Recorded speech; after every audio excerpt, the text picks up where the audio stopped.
Stressed out but don't have the time or energy to do anything about it? Grab the Busy Nurse's Guide to Less Stress at www.jennylytle.com/guide. And make sure to subscribe and like the podcast. And please leave a review. It really helps.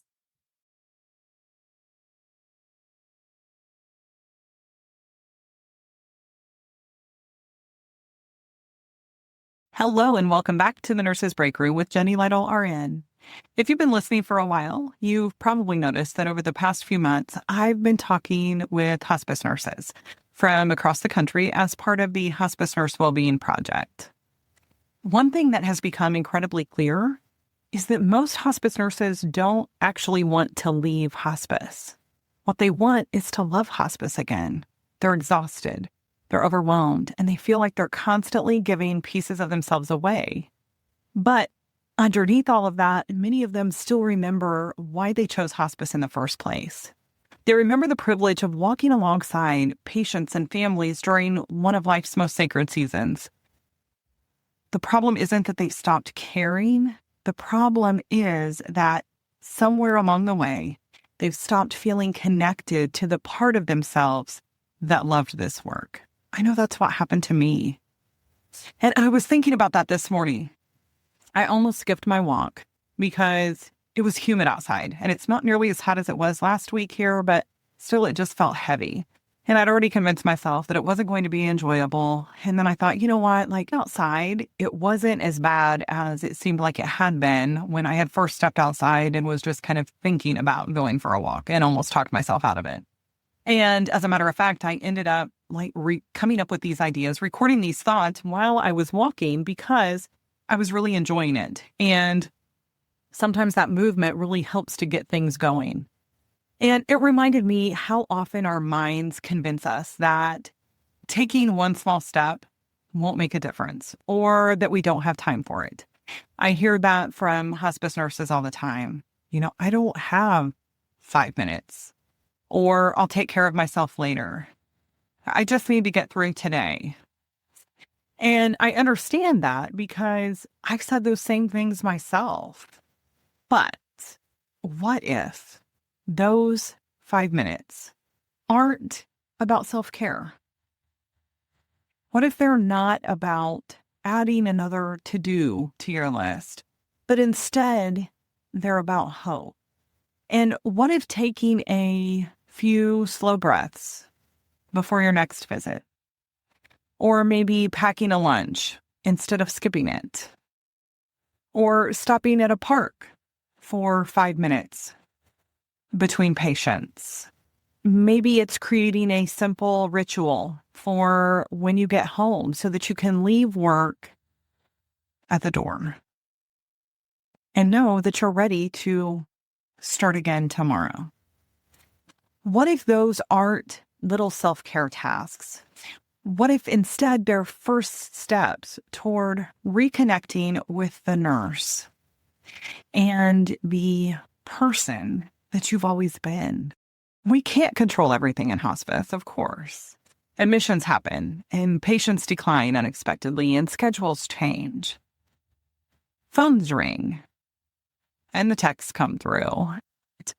But that's the beauty and the chaos of this work, is so many of us like that we don't have the same old every day.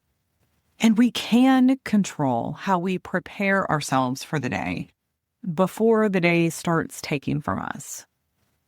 And I've realized that the goal isn't just to reduce stress, although lots of us could use a little less stress. But the goal is to create enough space to remember why you became a hospice nurse in the first place, to remember what brings you joy. And that's something that you need to consider outside of work as well, to remember that you matter too. Because when you're connected to yourself again, you show up differently. For your patients, you show up differently for your family and for yourself, your coworkers. When we constantly pour from an empty cup, when we attempt to pour from an empty cup, it comes through differently. And think about when you walk through your front door at the end of the day and your family gets the best of you and not just what's left of you. And if you live alone, well, then you deserve that too. And today I want to leave you with one simple question. Before your day starts taking from you, what are you doing to pour into yourself? I know how easy it is to just hit the ground running, but just consider this. It doesn't have to be big. It doesn't have to be perfect. It just has to be one small step. Because sometimes hope doesn't come before action. Sometimes hope grows because we are willing to take that first small step. That raises another question. If you were able to hit reset, what would actually be different? What would your life look like on an ordinary Tuesday if you truly started finding your way back to yourself?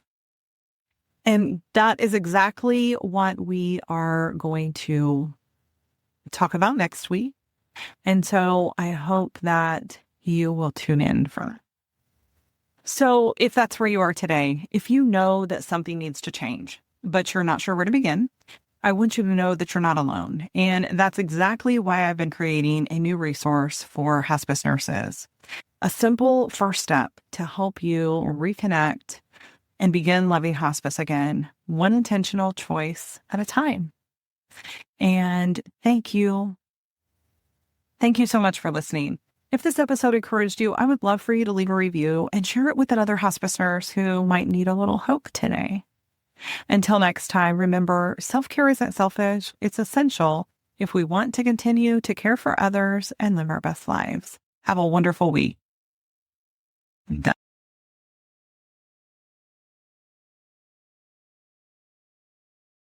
Disclaimer. Although I am a registered nurse, the medical and health information contained in this podcast is provided for general information and educational purposes only and is not a substitute for professional advice. Therefore, before taking any actions based upon such information, I encourage you to consult with appropriate professionals. I do not provide any specific medical or health advice, and the use of or reliance on any information contained in this podcast is solely at your own risk.